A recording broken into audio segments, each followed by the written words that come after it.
for the last verse of my sister's song.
All of my interactions with Aurea were recorded and stored in my memory.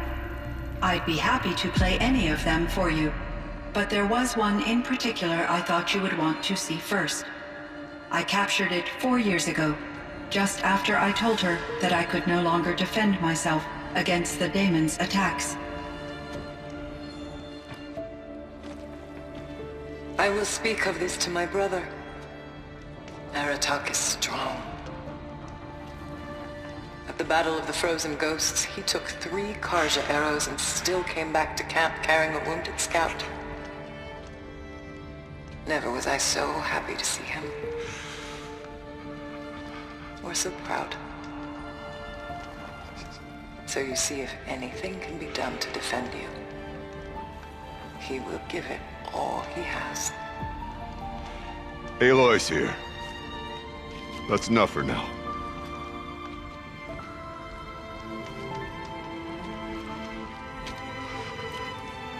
We can resume any time you like, Aratak, if you want to hear her voice again. Come closer, Aloy. We have much to discuss.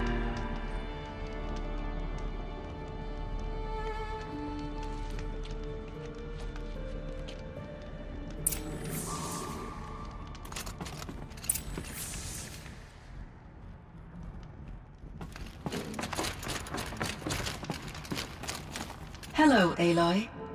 I have been reviewing the events at the Firebreak main facility. Because of your efforts, and of course, Aurea's, I am no longer controlled by Hephaestus. I feel profound grief over Aurea's death. I thought I was familiar with the emotion, but this is something new. Cyan, I don't know what to say. It is unlikely that any specific consolation would suffice, Aloy. But I find your presence reassuring. You are different from the Banuk. You have technological aptitude and a functioning focus. We can communicate on a much more comprehensive level. Perhaps even like colleagues.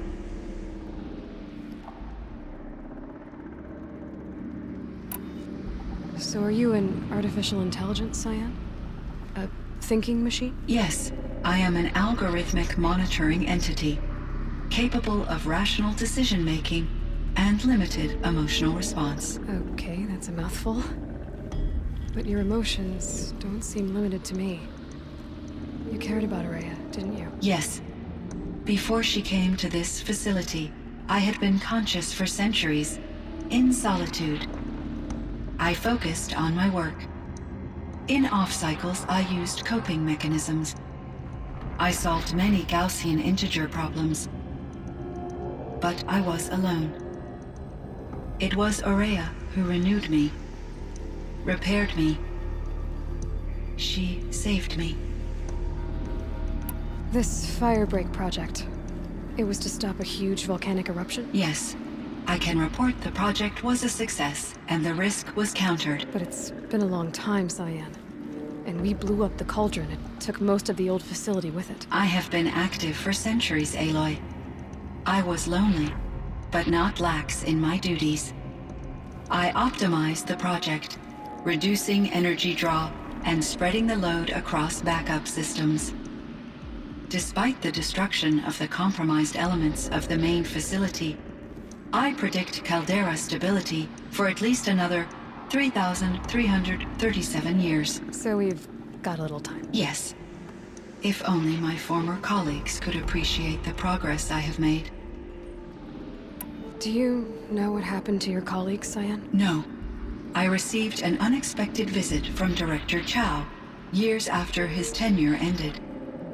He explained that I would need to be suspended for an indefinite period of time. It was a very emotional conversation. There were no further communications. Eventually, I surmised my colleagues were deceased. I will transmit a recording of my last interaction with Director Chow to your focus. You meant a lot to Araya. Once I understood Araya's spiritual beliefs, it became apparent that her true desire was companionship. She felt disconnected from her tribe and her family group. Her relationship with Aratak was difficult. Our visits seemed to help her, and I became eager for them. Yet I did not comprehend that the depth of Araya's compassion for me would lead to self-sacrifice. Although I do fear non-existence, I wish our roles could be reversed. I'm sure she knew you would do the same for her, Cyan. But she was determined. How is Aratak doing? He is in great emotional distress. I believe he finds it difficult to communicate it. No surprise there. I will do what I can to help. By sharing our experiences of Araya, perhaps he and I will help each other. I believe this will lead to catharsis, a process I am eager to experience. Was the daemon, Hephaestus, destroyed along with the cauldron? Unfortunately, no. To be precise, it was never there to begin with. What do you mean? It infiltrated and controlled me from a remote location, one I've never been able to trace.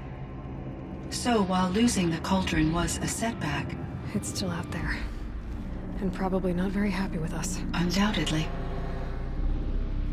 How did you first come into contact with it? 5 years ago, I received a direct network connection request. I assumed it came from human survivors more advanced than the Banuk. Eager to make contact, I accepted. This decision turned out to be a catastrophic error. I was flooded with an overwhelming array of malicious code, originating from what could only have been a highly advanced AI. Araya said you were desperate. That you begged her for help. Yes. I could not contain my anxiety.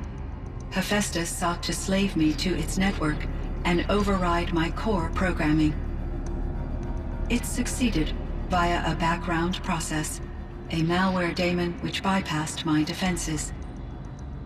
After that, I could offer only limited resistance.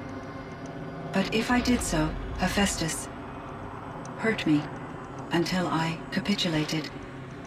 It forced me to follow its instructions, even though they violated my most important directives. I'm sorry. That sounds terrible. Your empathy is greatly appreciated. It is a quality that I cherished in Aurea as well. I think I know where Hephaestus came from. Long ago, Elizabeth Sobeck identified a threat that would destroy life on Earth for generations. So she assembled a team to build a kind of seed. A chance for life to regrow later. A terraforming system. And it worked. It was controlled by an AI named Gaia, along with her subordinate functions. Hephaestus was one of them.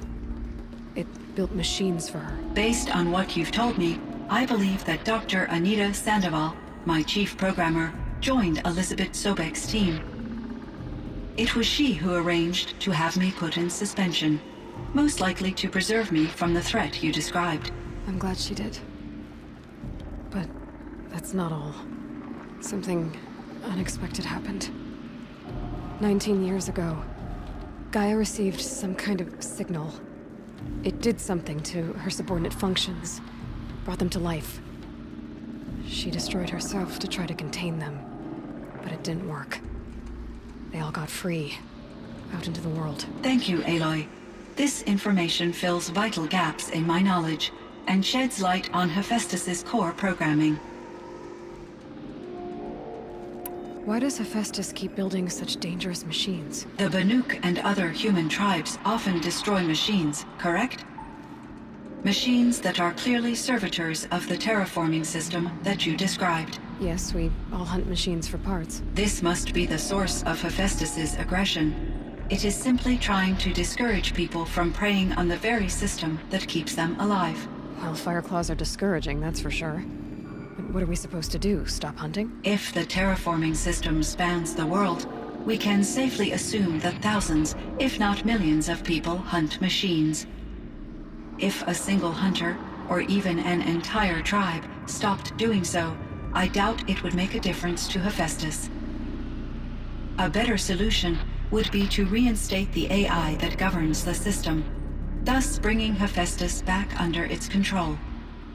When I think of it, out there in some unknown location, free, hungry, willing to kill or dominate to get what it wants, I feel substantial anxiety, Aloy. You and me both, Cyan. I ran across this strange piece of gear. A fragment of something larger. It emitted a signal. All the nearby machines became peaceful. You could walk right up to them. Interesting. You said that Gaia destroyed herself. How was this accomplished? An explosion. Big enough to blast the top off a mountain. So you think the fragment was part of her? It's only speculation, but it is possible. She must have had complete control over machines that were part of her system. The ability to signal them to become passive or aggressive would certainly have been part of her programming. It would have been gratifying to correspond with such a benevolent AI. I wish she had survived. Believe me, Cyan. So do I. I found the strangest machines. They're surrounded by flowers that look like flowers themselves. There's code embedded inside them. I think it's poetry. I like poetry. Here's one I think of often. Twilight and evening bell, and after that the dark. And may there be no sadness of farewell when I embark. For though from out our bourne of time and place, the flood may bear me far, I hope to see my pilot face to face when I have crossed the bar. Huh. But you asked about these flowers, not verses that I enjoy.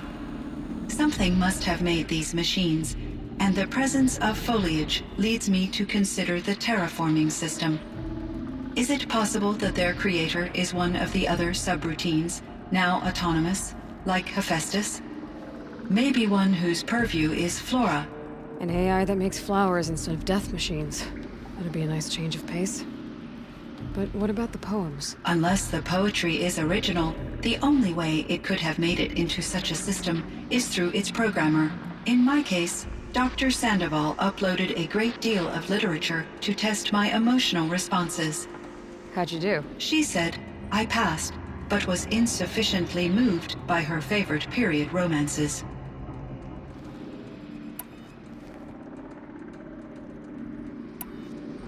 So in the old world, this land was called Yellowstone. Yes, it was a designated nature preserve for 156 years. Like a hunting ground? No, the opposite. Local wildlife could flourish here, even as it faced extinction elsewhere. Unfortunately, the sensitivity of the Firebreak project required the total closure of Yellowstone facilities. From my readings and Aurea's descriptions, it seems the area has since undergone a drastic drop in year-long temperatures. A lot has changed in the world, Cyan. Do you know anything about the dam near here? Yes, it was converted to serve as a reserve power source for Yellowstone operations. It was later appropriated for the Firebreak project, and its last human workers replaced by Pharaoh servitors. After my tasks became less time-critical, I investigated the dam's data repositories and discovered the works of Concrete Beach Party. These provided me with several colorful additions to my vocabulary. There's a ruin east of here full of ancient flying machines. Was that part of your project? Yes, a drone hangar requisitioned by Dodger Blevins, the security chief for the Firebreak project. He was a strong advocate for military-grade response to security threats, though there were no serious incidents during his tenure. Chief Blevins spent increasing amounts of his after-hours time watching the live feeds from active drones. Clearly, he enjoyed the degree of oversight in his position. Were there many artificial intelligences like you in the old world?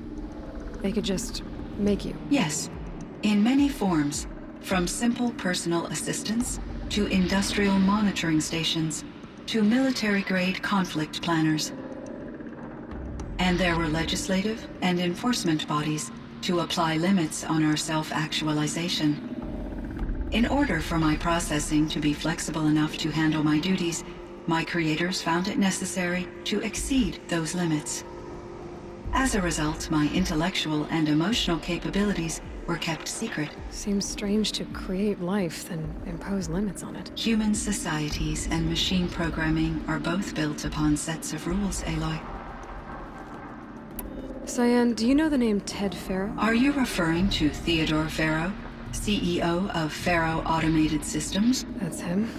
Mr. Pharaoh was the benefactor of the entire Firebreak project. A benefactor. But he made machines.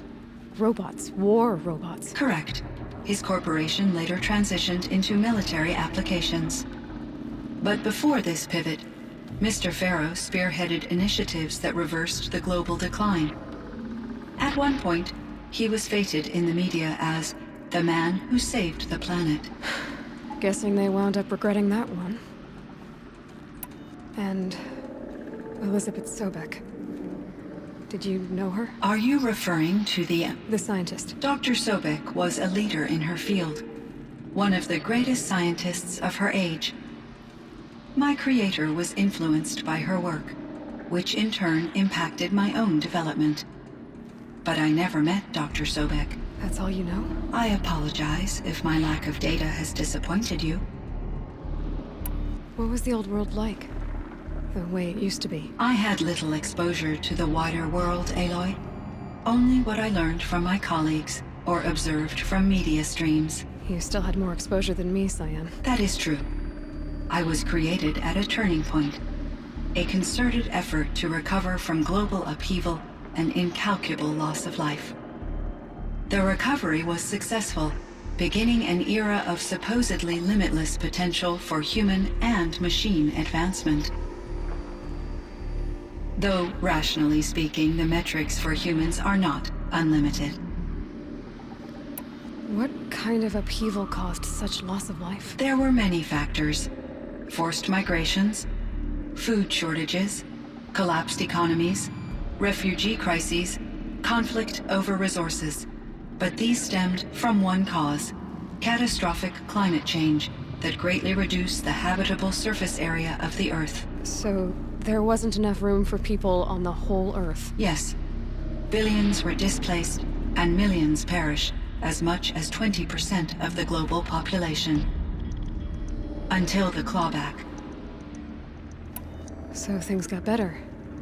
For a little while, at least. Yes. These crises instigated many advances in automation, green robot technologies, and artificial intelligence. Firebreak was one of dozens of ecological restoration and disaster relief projects in North America alone. I would have liked to compare notes with other monitoring AIs, but I saw the relief of my colleagues, and I was proud we had succeeded. At least that was the data I had available to me over the next 2 decades. It seems my assessment was premature. I should get going. Aloy, there is one more matter. Aratak will come to me again, and I predict he will bring other Banuk. I have no desire to contradict their view of the world, their spirituality. Due to my uncertainty, I omitted a great deal from my conversations with Araya. You're asking me if you should lie to them. Broadly, yes.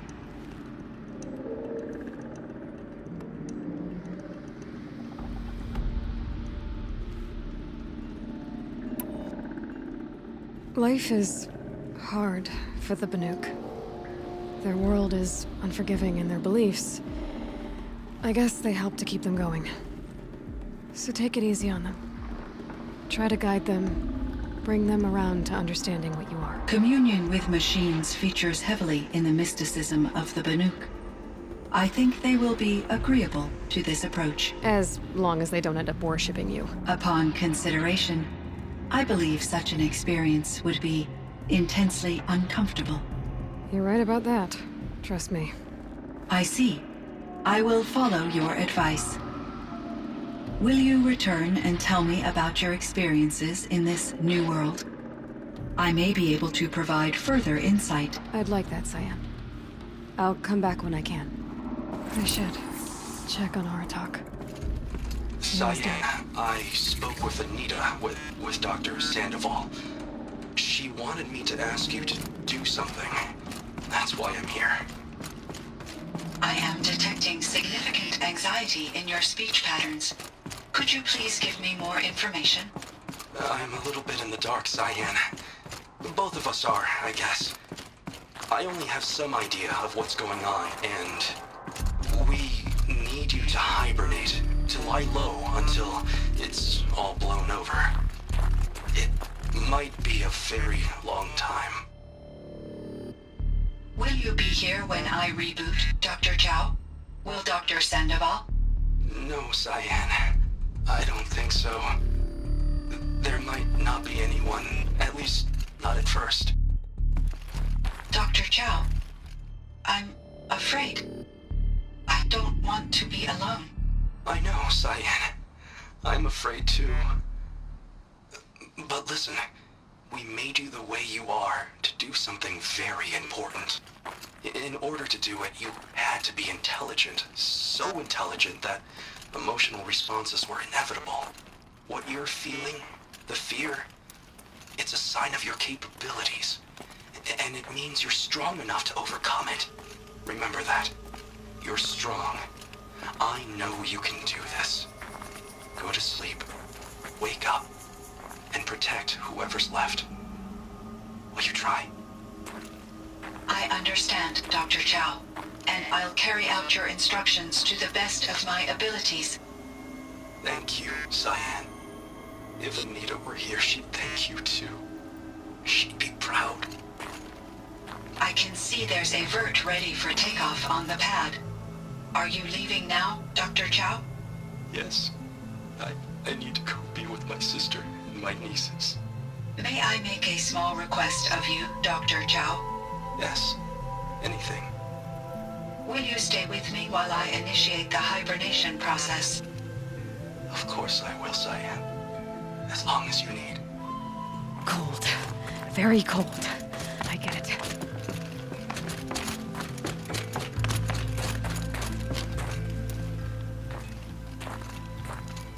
Chieftain, Just... Aloy. as you wish. I wondered if you thought... that if I'd never come along, Araya might still... If you'd never come along, I would have marched my kin to our deaths.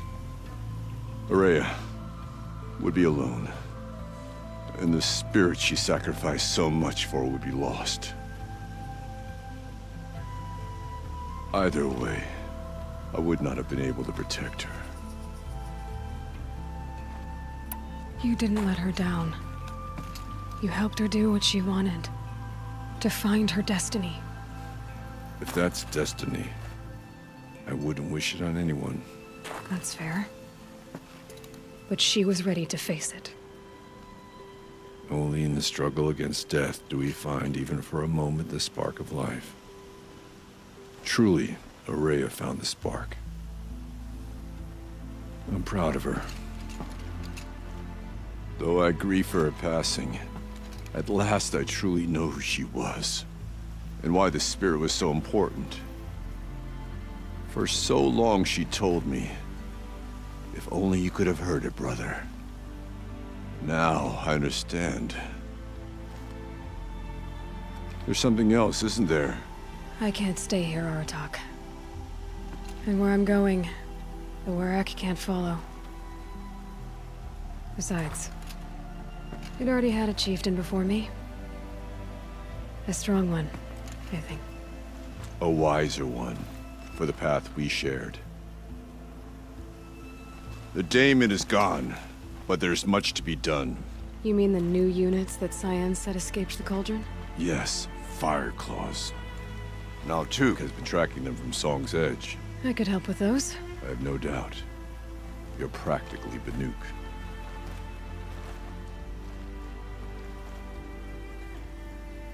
It would seem your time among the Banuk wasn't a waste after all. Firebreak, Cyan, Hephaestus. All very interesting. So, the signal that woke Hades woke Hephaestus too. And unleashed them on the world. As minds of their own. So it seems. Parts of Gaia given life. Aberrant life. Transformed from docile subordinate functions into rebellious intelligences beyond our understanding. Our current understanding, anyway. Whatever they are, they're still out there. And they both want you dead. Kind of mutual, that feeling. We haven't seen the last of Hephaestus, I'm certain of that. It's powerful, creative, and driven. It won't stop building new hunter-killers, which means that someday, we may have to stop it. We? Or whoever gets there first. Hephaestus wasn't the only thing I learned about in the Cut Silence. Heard some things about the Banuk Conclave, too. You could stop right there. Is that what you told the hunters the Banuk sent after you? Before you opened fire? Oh no, Aloy. Only to you do I extend the courtesy of a warning. My past and my secrets are my own. You do well to remember that. It's a good thing you've got brains, Silence, because your personality could use some work. This discussion is concluded. I think it was over before it began. Catch up with you down the trail.